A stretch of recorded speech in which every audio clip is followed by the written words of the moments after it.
Hello everyone, welcome to my YouTube channel VK ma'am J center. हमारे YouTube channel में आप सबका बहुत बहुत स्वागत है। कैसे हैं आप सब? उम्मीद है आप सब बहुत अच्छे होंगे, अपनी तैयारी को ज़ोर शोर से कर रहे होंगे। बहुत ही महत्वपूर्ण टॉपिक होने वाला है, पर्यावरण से संबंधित प्रैक्टिस सेट करेंगे हम लोग। ये प्रैक्टिस सेट जो है बहुत ही महत्वपूर्ण होगा, जो विभिन्न परीक्षाओं की दृष्टि से महत्वपूर्ण है। तो हम लोग आगे बढ़ते हैं, प्रश्न को देखते हैं समय ज़्यादा वेस्ट न करते हुए। पहले प्रश्न पे आते हैं हम लोग। आज का पहला प्रश्न जो है वह है कि जैव विविधता निम्नलिखित माध्यमों द्वारा मानव अस्तित्व का आधार बनी हुई है। जो जैव विविधता है वह किस माध्यम से मानव का अस्तित्व का आधार बनी है? तो इसका जो कथन दिया है, पहला है मृदा निर्माण, दूसरा है मृदा अपरदन की रोकथाम, तीसरा है अपशिष्ट का पुनः चक्रण, चौथा है शस्य परागण। अब कह रहा है कि निम्न कूटों के आधार पर सही उत्तर चुनिए। इसमें से सही उत्तर चुनना है। तो कूट देखेंगे कि ऑप्शन ए है केवल एक, दो और तीन, ऑप्शन बी है केवल दो, तीन और चार, ऑप्शन सी है केवल एक और चार, ऑप्शन डी है एक, दो, तीन और चार। तो इसमें जो हम प्रश्न में पूछा गया है कि जैव विविधता जो है यह किस प्रकार से मानव अस्तित्व की आधारशिला है। तो इसमें ये जो चार कथन दिए गए हैं, इन चारों कथनों में कौन सा कथन सही है तो बताना है। यानी कि जो मृदा है और मृदा अपरदन की रोकथाम है, अपशिष्ट का पुनर्चक्रण है, शस्य परागण है, यह जो चारों क्रियाएं हैं ये मानव अस्तित्व के लिए आधार बनी हुई हैं। तो ये जो चारों क्रियाएं हैं ये चारों सही हैं मानव अस्तित्व के लिए। तो इसलिए इसका जो ऑप्शन सही होगा वह होगा कौन सा? वो होगा डी। ऑप्शन इसका डी सही होगा। यह प्रश्न IAS 2011 में पूछा जा चुका है। दूसरा प्रश्न है निम्नलिखित कथनों पर विचार कीजिए। कथन है पहला कि प्रजातियों की संख्या वृद्धि से खाद्य श्रृंखला अधिक जटिल हो जाती है। दूसरा है कि जटिल खाद्य श्रृंखला जैव विविधता हेतु हानिकारक होती है। तीसरा है उष्णकटिबंधीय वर्षा वनों में जैव विविधता अधिक होती है। ये तीन कथन हैं। कह रहा है कि उपयुक्त कथनों में से कौन सा कथन असत्य है। तो इसमें से असत्य कथन बताना है, जो कथन गलत है। तो वह गलत कथन कौन सा है ढूंढेंगे हम लोग। तो ऑप्शन दिया गया है केवल एक, ऑप्शन बी है केवल दो, ऑप्शन सी है केवल एक और तीन, ऑप्शन डी है एक, दो और तीन। तो प्रश्न दूसरे के संदर्भ में कौन सा ऑप्शन सही होगा? तो इसका जो दूसरा कथन है कि जटिल खाद्य श्रृंखला जैव विविधता हेतु हानिकारक होती है, तो यह कथन इसमें असत्य है। ये कथन क्या है? असत्य है। तो इसमें सत्य नहीं, असत्य कथन बताना है। तो इसलिए इसका यह जो दूसरा है यह इसका सही ऑप्शन होगा। तीसरा और पहला ये कथन है ये सत्य है, तो इसलिए इसका ऑप्शन बी सही होगा। आज का तीसरा प्रश्न है कि जैव विविधता में परिवर्तन होता है। ऑप्शन दिया गया है ए भूमध्य रेखा की तरफ बढ़ती है, बी है भूमध्य रेखा की तरफ घटती है, सी है पृथ्वी पर एक समान रहती है और डी है ध्रुवों की तरफ बढ़ती है। यह प्रश्न उत्तराखंड PCS प्री 2012 में पूछा जा चुका है। तो जैव विविधता में परिवर्तन कब होता है तो बताना है कि परिवर्तन कब होता है। तो यह परिवर्तन होता है कि जैव विविधता में भूमध्य रेखा की तरफ घटती है, तो इसका ऑप्शन बी सही हो जाएगा। आज का चौथा प्रश्न है विदेशी प्रजातियों का प्रवेश जैव विविधता के ह्रास का कारण माना जाता है। इसके संदर्भ में कथनों पर विचार करें। कथन है विदेशी प्रजातियों के प्रवेश से स्थानीय प्रजातियों पर संकट उत्पन्न होने लगता है। दूसरा है अमेरिका से आयातित गेहूं के साथ आई कांग्रेस घास पार्थिनियस हिस्टेरोफोरस जो है कृषि के विकास में रुकावट डाल रही है। और तीसरा है कि विदेशी प्रजातियां हमेशा जैव विविधता हेतु खतरनाक साबित होती हैं। तो इसमें से कौन सा कथन सत्य है? ये कह रहा है कि उपयुक्त कथनों में से कौन सा कथन सत्य है। तो ऑप्शन ए देखेंगे, इसका है केवल दो, ऑप्शन बी है केवल तीन, ऑप्शन सी है केवल एक और दो, ऑप्शन डी है केवल एक, दो और तीन। तो इस चारों ऑप्शन में से कौन सा ऑप्शन होगा?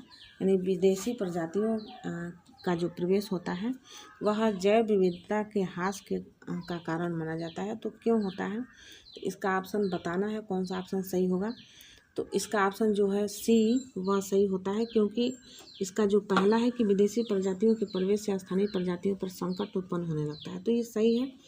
और इसका जो दूसरा है, अमेरिका से जो आयातित गेहूं है, इसके साथ आई जो कांग्रेस घास है वह कृषि के विकास में रुकावट डाल रही है, तो इसका एक और दो सही है, तो इसलिए इसका ऑप्शन सी हो जाएगा, केवल 1 और 2।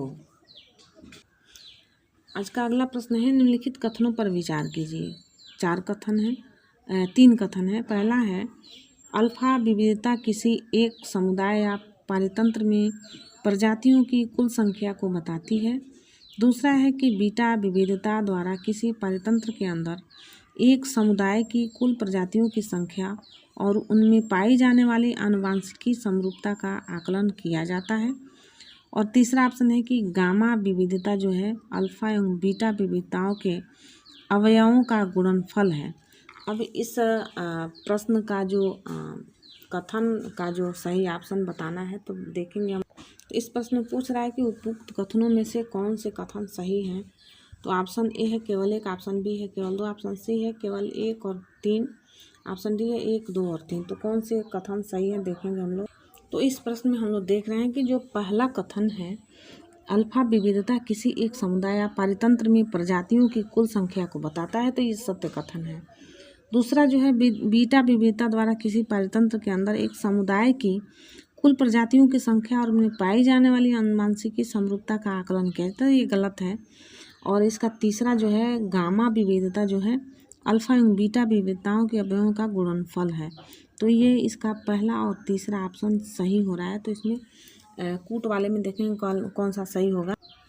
तो प्रश्न के अनुसार यहाँ हम लोग देखते हैं कि इसका ऑप्शन जो सी है केवल 1 और 3, यह सही होगा, केवल 1 और 3।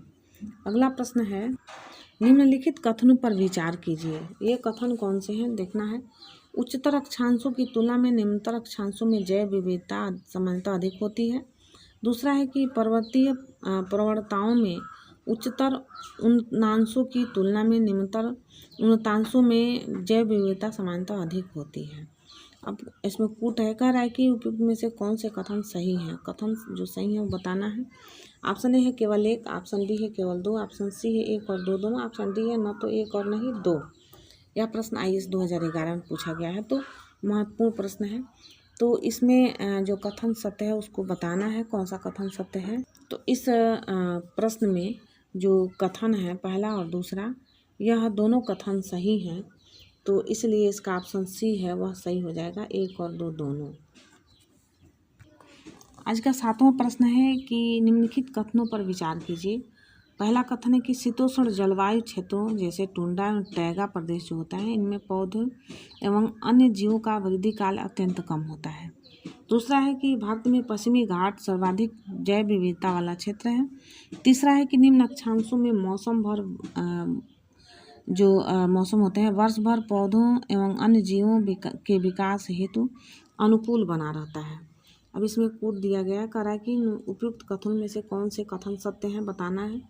ऑप्शन ए है केवल 1, ऑप्शन बी है केवल 2 और 3, ऑप्शन सी है केवल 3 और ऑप्शन डी है 1, 2 और 3। तो इसमें कौन सा कथन सही होगा। तो हम लोग देखते हैं कि इसका जो कथन है पहला, दूसरा और तीसरा, यह तीनों कथन जो है क्या है कि सत्य है। तो इसका जो ऑप्शन डी होगा वह सही होगा, क्योंकि 1 और 2, 3 इसमें है।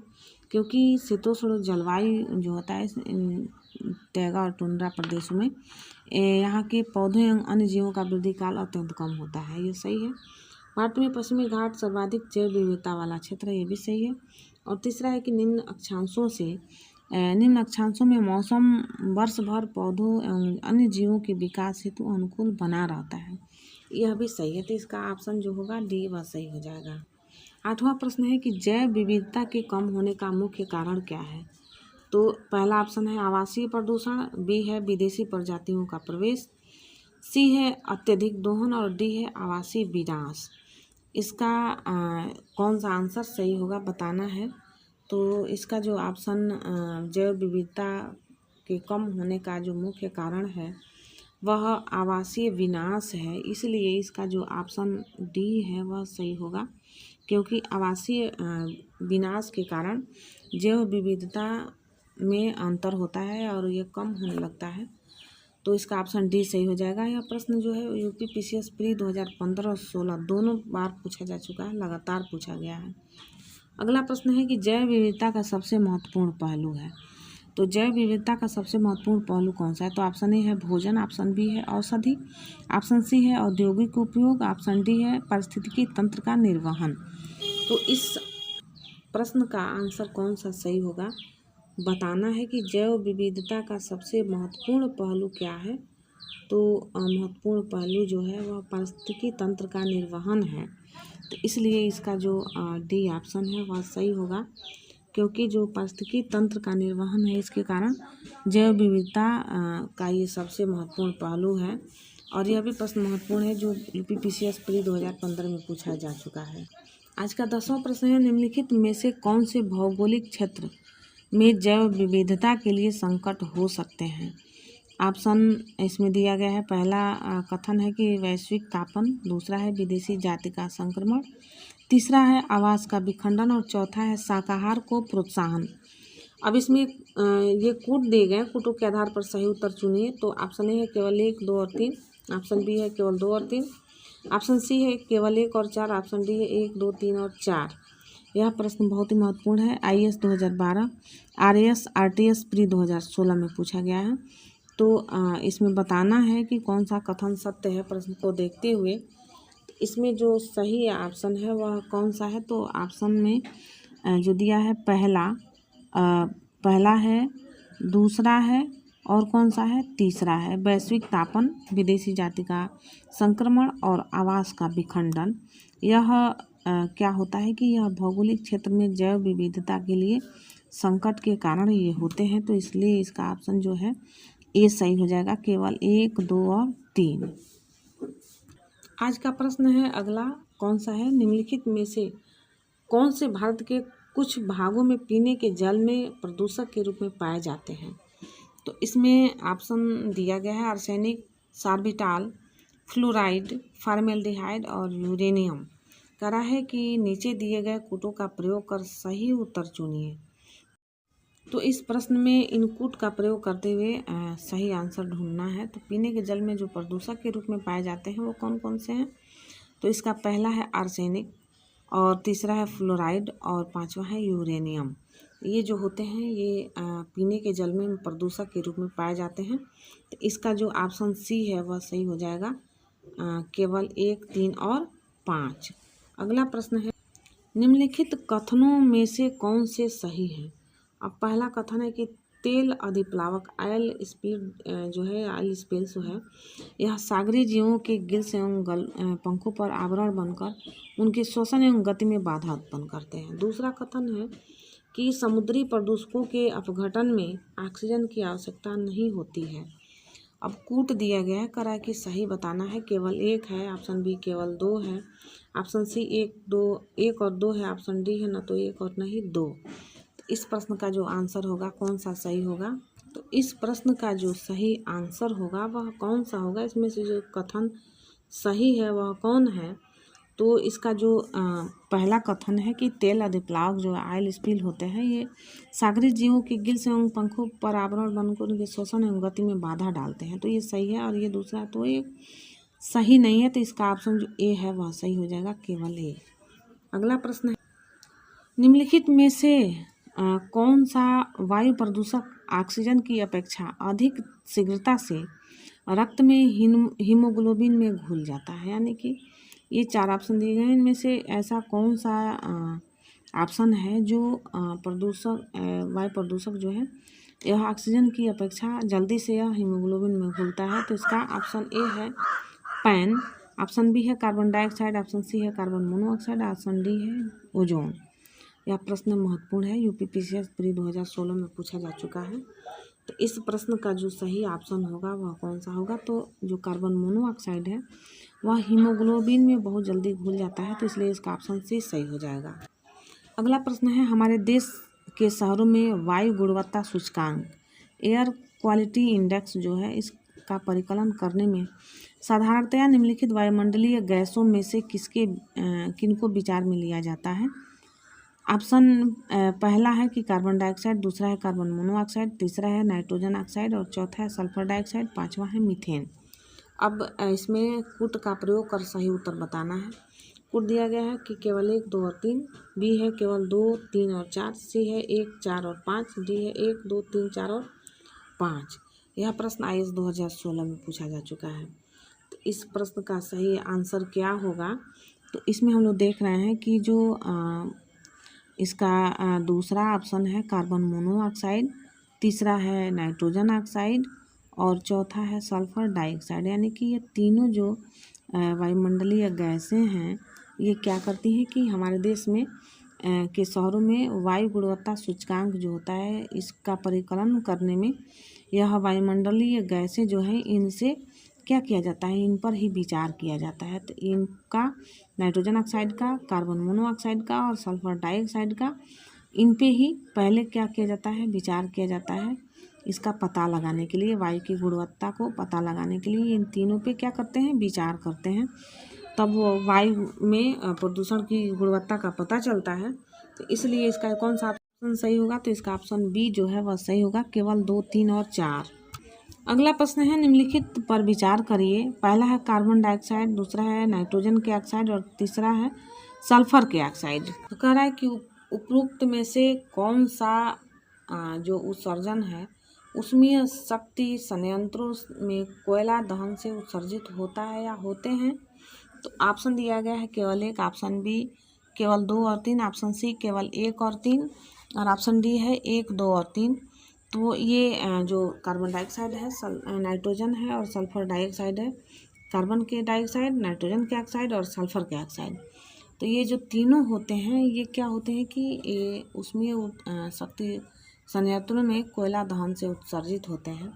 तो इसका जो ऑप्शन डी है यह सही हो जाएगा, क्योंकि इसका तीनों जो प्रश्न में दिया गया है कि कार्बन डाइऑक्साइड, नाइट्रोजन के ऑक्साइड और सल्फर के ऑक्साइड, तो ये सही है। तो इसका ऑप्शन डी सही हो जाएगा। अगला प्रश्न है निम्नलिखित कथनों में से कौन से सही हैं? पहला है बेसल कन्वेंशन एक अंतर्राष्ट्रीय संधि है जो ई अपशिष्ट के 2 देशों के बीच स्थानांतरण को प्रतिबंधित करती है। दूसरा है कि भारत में महाराष्ट्र सबसे अधिक ई वेस्ट का उत्पादन करता है। तीसरा है कि भारत में इलेक्ट्रॉनिक वेस्ट के प्रमुख स्रोत सरकारी एवं निजी औद्योगिक क्षेत्र हैं जिनका सम्मिलित योगदान कुल अपशिष्ट उत्पादन का 70% है। अब इसमें कूट दिया गया है, कह रहा है कि सही बताना है कौन सा है। तो ऑप्शन ए है केवल 1, ऑप्शन बी केवल 3, ऑप्शन सी 1 और 3, ऑप्शन डी सभी कथन सत्य हैं। तो इसमें बताना है ऑप्शन कौन सा सही होगा। तो हम लोग देख रहे हैं कि जो तीनों कथन हैं वो तीनों कथन सत्य हैं, क्योंकि वेसल कन्वेंशन एवं अंतर्राष्ट्रीय संधि जो है वह ई अपशिष्ट के 2 देशों के बीच स्थानांतरण को प्रतिबंधित करती है, तो ये भी सही है। उसके बाद जो दूसरा है कि भारत में महाराष्ट्र सबसे अधिक ई वेस्ट का उत्पादन करता है, और तीसरा है कि भारत में इलेक्ट्रॉनिक वेस्ट के प्रमुख स्रोत जो है सरकारी और निजी औद्योगिक क्षेत्र हैं और उनका सम्मिलित योगदान का जो कुल अपशिष्ट का उत्पादन है 70% है। तो इसलिए इसका ऑप्शन डी सही हो जाएगा।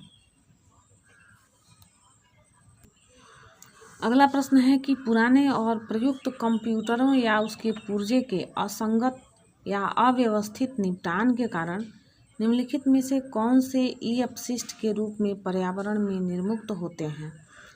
तो इसका पहला जो है बेरिलियम है, दूसरा है कैडमियम, तीसरा क्रोमियम, चौथा है हेप्टाक्लोर, पांचवा है पारद, छठवां है सीसा और सातवां है प्लूटोनियम। अब कह रहा है कि ये 7 जो अपशिष्ट दिए गए हैं इनमें से क्या होता है कि पुराने कंप्यूटर और कल पुर्जे से ये निकलने वाले अपशिष्ट से निर्मुक्त होते हैं। ये 7 ऑप्शन दिए गए, तो इसमें से कौन कौन से निर्मुक्त होते हैं? तो कह रहा है कि ये जो कथन दिया गया है, कूट दिया गया है, इस कथन के आधार पर इस कूट से सही उत्तर चुनना है। तो ऑप्शन ए है केवल 1, 3, 4, 6, 7, ऑप्शन बी है केवल 1, 2, 3, 5 और 6, ऑप्शन सी है केवल 2, 4, 5 और 7, ऑप्शन डी 1, 2, 3, 4, 5 और 7। कौन सा सही होगा इसमें ऑप्शन बताना है। तो इसमें हम लोग देखते हैं कि जो पहला है ऑप्शन इसका जो इसमें पहला है बेरिलियम, उसके बाद से दूसरा है कैडमियम, तीसरा है क्रोमियम, पांचवा है पारद और छठवां जो है सीसा। तो यह जो पहला और उसके बाद से दूसरा, उसके बाद तीसरा, उसके बाद से पांचवा और कौन सा छठवां। तो हम लोग ढूंढेंगे पहला, दूसरा, तीसरा, पांचवा और छठवां। तो ऑप्शन बी में है केवल 1, 2, 3, 5 और 6। तो इसका ऑप्शन ये सही हो जाएगा, क्योंकि बेरिलियम, क्रोमियम, पारद और कैडमियम और सीसा ये क्या होते हैं कि ये अपशिष्ट से ये निर्मुक्त होते हैं। तो इसका ऑप्शन बी सही होगा। आज का अगला प्रश्न है कि प्रदूषण की समस्याओं का समाधान करने के संदर्भ में जैवोपचारण यानी कि बायो रेमिडिएशन तकनीकी जो है इनमें से कौन से लाभ होते हैं। यानी जो बायो रेमिडिएशन है, इससे प्रदूषण की समस्याओं के समाधान में से क्या लाभ है बताना है। तो इसका कथन दिया गया है कि यह प्रकृति में घटित होने वाली जैव निम्नीकरण की प्रक्रिया का ही संवर्धन कर प्रदूषण को स्वच्छ करने की तकनीकी है। दूसरा है कि कैडमियम और लेड जैसी भारी धातुओं से युक्त किसी भी संदूषक को सूक्ष्म जीवों के प्रयोग से जैवोपचारण द्वारा सहज ही और पूरी तरह से उपचारित किया जा सकता है। तीसरा है कि जैवोपचारण के लिए विशेषतः अभिकल्पित सूक्ष्म जीवों को सृजित करने के लिए आनुवांशिक इंजीनियरिंग यानी जेनेटिक इंजीनियरिंग का उपयोग किया जा सकता है। तो इसमें 3 कथन हैं। अब तीनों कथनों में लाभ दिए गए हैं, यानी प्रदूषण की समस्याओं का समाधान के लिए जैवोपचारण का। तो बताना है कि कूट का प्रयोग करते हुए कि कौन सा कूट सही है। तो ऑप्शन ए है केवल 1, ऑप्शन बी है केवल 2 और 3, ऑप्शन सी है केवल 1 और 3, ऑप्शन डी 1, 2 और 3। यानी कि इसका कौन सा ऑप्शन सही होगा बताना है। तो इस प्रश्न का जो सही ऑप्शन होगा वो कौन होगा। तो इसमें 1 और 3 जो है ये लाभ हैं, लाभ करते हैं नहीं जैवोपचारण से। ये पहला कथन जो है ये भी लाभ करता है और तीसरा जो है ये भी लाभ होता है इससे। इसलिए इसका जो सी ऑप्शन होगा सही हो जाएगा, केवल 1 और 3। इसका सी ऑप्शन सही होगा, केवल 1 और 3। यह प्रश्न जो है IAS 2017 में पूछा गया था। अगला प्रश्न, निम्नलिखित वायु प्रदूषकों में से कौन रक्त धारा को दुष्प्रभावित कर मौत उत्पन्न कर सकता है। ऑप्शन ए है एस्बेस्टॉस धूल, बी है कैडमियम, सी है लेड और डी है कार्बन मोनोऑक्साइड। यह प्रश्न UPPCS प्री 2013 में पूछा गया है। तो इसमें जो रक्त में की धारा को दुष्प्रभावित करता है जिससे मौत भी हो सकती है, वह गैस जो है वह कौन सा है। तो इसका ऑप्शन डी सही होगा, क्योंकि यह कार्बन मोनोऑक्साइड जो है यह रक्त में बहुत जल्दी घुल जाता है। तो इसका ऑप्शन डी सही हो जाएगा। यह प्रश्न भी UPPCS प्री 2013 में पूछा गया था। आज का अगला प्रश्न है कि सूक्ष्म जीवों के उपयोग द्वारा थल और समुद्र के उन क्षेत्रों का जो कीटनाशकों, तेल और विलायकों द्वारा प्रदूषित हो गए हैं उपचार करने की प्रक्रिया कहलाता है।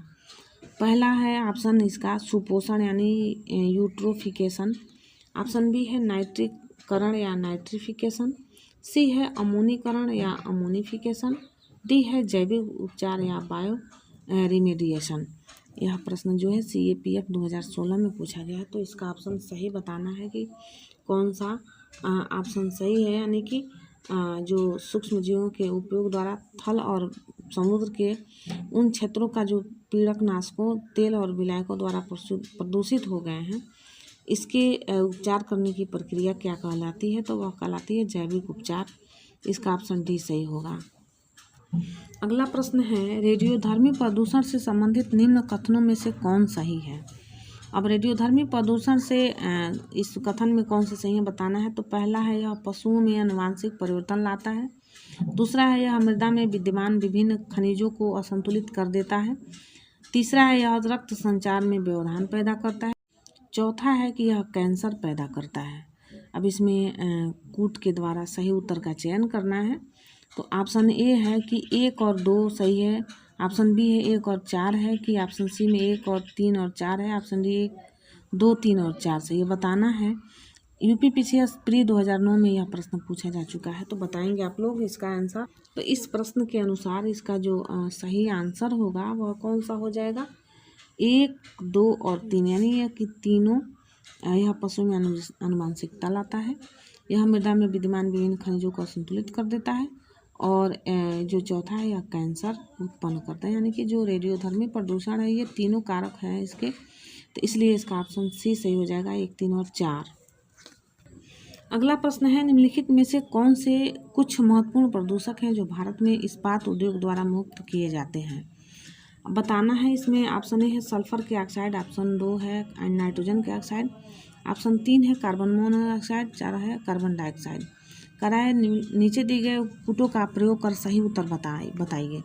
सही उत्तर बताना है तो ऑप्शन ए है केवल 1, 3 और 4, ऑप्शन बी है केवल 2 और 3, ऑप्शन सी है केवल 1 और 4, ऑप्शन डी है 1, 2, 3 और 4। तो इसमें कौन सा ऑप्शन सही होगा बताना है।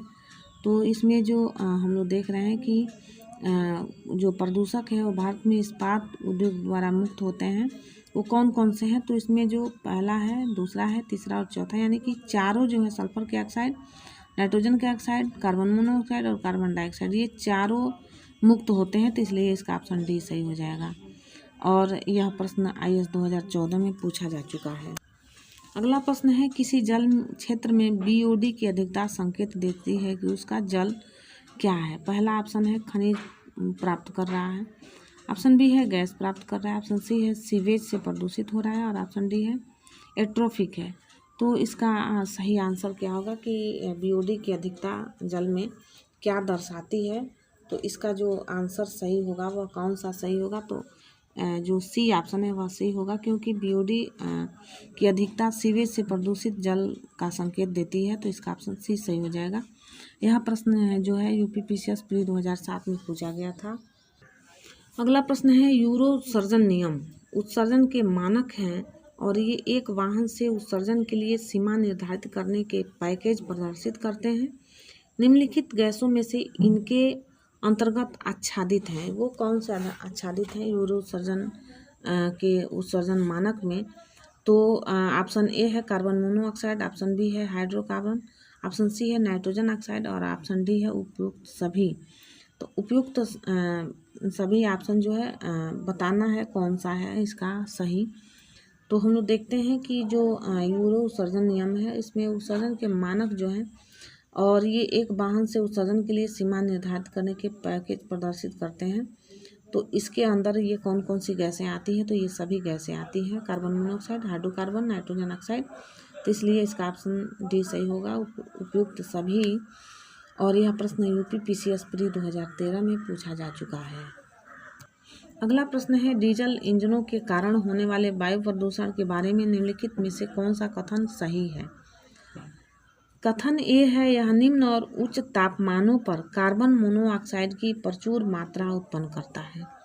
ऑप्शन बी है कि यह निम्न और उच्च तापमानों पर नाइट्रोजन ऑक्साइडों की प्रचुर मात्रा उत्पन्न करता है। अगला ऑप्शन देखते हैं हम। सी है कि यह निम्न तापमान पर कार्बन मोनोऑक्साइड और उच्च तापमान पर नाइट्रोजन ऑक्साइडों की प्रचुर मात्रा उत्पन्न करता है। और डी है कि यह निम्न तापमान पर नाइट्रोजन ऑक्साइडों और उच्च तापमान पर कार्बन मोनोऑक्साइड की प्रचुर मात्रा उत्पन्न करता है। तो इसमें से कौन सा आंसर सही होगा बताना है इस प्रश्न का। तो हम लोग देखते हैं कि जो डीजल इंजन है इनके कारण जो वायु प्रदूषण होता है, तो इसमें जो यह निम्न तापमान पर कार्बन मोनोऑक्साइड और उच्च तापमान पर नाइट्रोजन ऑक्साइड की जो मात्रा होती है प्रचुर मात्रा में उत्पन्न होती है, तो इसका ऑप्शन सी सही हो जाएगा। यह प्रश्न जो है CAPF 2017 में पूछा गया है। अगला प्रश्न है कि निम्नलिखित में से कौन से जैव अपघटनीय प्रदूषण हैं। ऑप्शन ए है सीवेज, ऑप्शन बी है एस्बेस्टस, ऑप्शन सी है प्लास्टिक और ऑप्शन डी है पॉलीथीन। यह प्रश्न UPPCS मेंस 2016 में पूछा गया था। तो जैव अपघटनीय प्रदूषक कौन सा है, इन चारों में आंसर बताना है, सही आंसर कौन है। तो हम लोग देखते हैं कि जो सीवेज है यह जैव अपघटनीय प्रदूषक है, तो इसलिए इसका ऑप्शन ए सही हो जाएगा। ऑप्शन इसका ए सही हो जाएगा। अगला प्रश्न है, निम्नलिखित ईंधनों को उनमें से प्रत्येक के 1 किलोग्राम के ज्वलन द्वारा कारित वायु प्रदूषण के ह्रासमान अनुक्रम में व्यवस्थित कीजिए। इसका ऑप्शन है CNG, पेट्रोल और डीजल। ऑप्शन बी है diesel, petrol, CNG। Option C है पेट्रोल, डीजल और सीएनजी। ऑप्शन डी है डीजल, सीएनजी और पेट्रोल। कह रहा है कि ईंधन जो है, जो ईंधन दिए गए हैं, इनमें 1 किलोग्राम के ज्वलन द्वारा वायु प्रदूषण का जो घटता क्रम है इसको बताना है, इसके क्रम में व्यवस्थित करना है। तो इसका जो सही क्रम होगा वह कौन सा होगा? तो सीएनजी जो होता है यह कम मात्रा में क्या करता है कि यह प्रदूषण उत्पन्न करता है। तो इसका यह जो 2 ऑप्शन है ये सही होगा, लेकिन इसमें दोनों में कौन सा सही होगा बताना है। तो इसमें जो सीएनजी है, तो पहले देखते हैं हम लोग डीजल, पेट्रोल और सीएनजी। तो यह जो डीजल है ये ज़्यादा मात्रा में पेट्रोल की अपेक्षा क्या करता है? प्रदूषण उत्पन्न करता है। तो यहाँ पे पेट्रोल डीजल है, तो इसका उल्टा है, तो ये डीजल सबसे ज़्यादा उत्पन्न करता है, फिर पेट्रोल और फिर सीएनजी। तो इसलिए इसका ऑप्शन बी सही हो जाएगा। यह प्रश्न CAPF 2014 में पूछा गया था। अगला प्रश्न है कि निम्नलिखित राज्यों में से किस एक में ई वेस्ट सर्वाधिक पंजीकृत पुनर्चक्रण और उद्ध्वंसक है? ऑप्शन ए है महाराष्ट्र, बी है तमिलनाडु, सी है कर्नाटक और डी है उत्तर प्रदेश।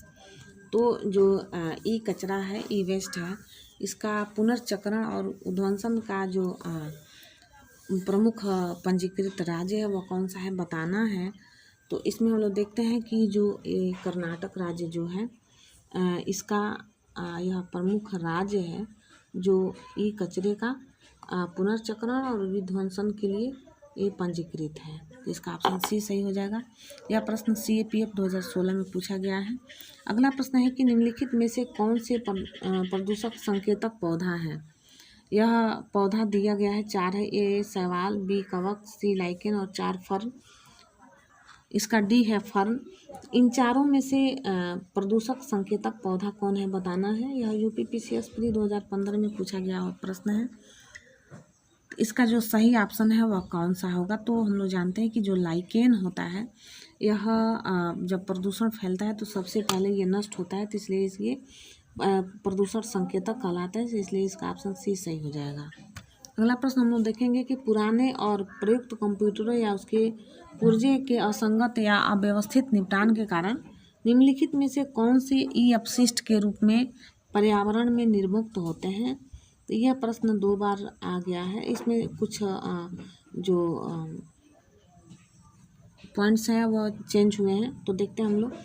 पहला है बेरिलियम, दूसरा है कैडमियम, तीसरा है क्रोमियम, चौथा है हेप्टाक्लोर, 5वां है पारन, 6वां है सीसा और 7वां है प्लूटोनियम।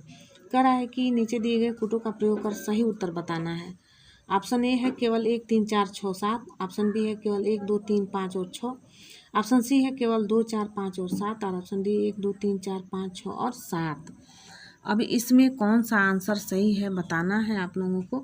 तो इसका जो ऑप्शन सही होगा वह कौन सा होगा? तो हम लोग देखते हैं कि इसका बेरिलियम जो है यह उत्पन्न होता है। उसके बाद से जो है वह कौन सा है? वो कैडमियम होता है। उसके बाद से कौन सा होता है? तो वह होता है क्रोमियम। उसके बाद से कौन सा होता है? तो वह होता है पारद। और उसके बाद कौन सा होता है? तो वह होता है सीसा। तो इसका जो सही ऑप्शन होगा 1, 2, 3, 5 और 6। तो हम देखते हैं कि 1, 2, 3, 5 और 6 इसका बी ऑप्शन सही होगा। अब बताइएगा कि वीडियो कैसा लगा, कमेंट करिएगा, हमारे चैनल को सब्सक्राइब करिएगा। फिर मिलते हैं हम लोग अगली वीडियो में ऐसे यूजफुल कंटेंट के साथ। Thanks for watching this video. जय हिंद, वंदे मातरम।